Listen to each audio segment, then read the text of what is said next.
হে আল্লাহ, রিজিক দেওয়ার মালিক আপনি। আমি আমার কাজ করে যাব, বাকিটা আপনার ইচ্ছা।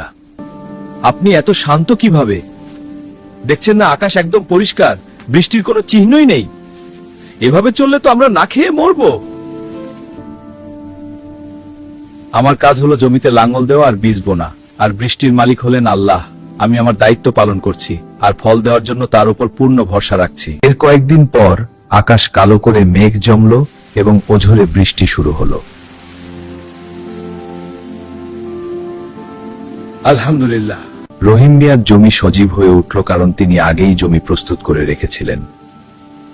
আমরা অনেক সময় ভবিষ্যৎ নিয়ে খুব দুশ্চিন্তা করি,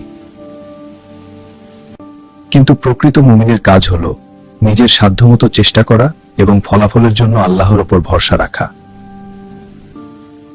কারণ আল্লাহ তাআলা বলেছেন, আর যে ব্যক্তি আল্লাহর উপর ভরসা করে তিনিই তার জন্য যথেষ্ট।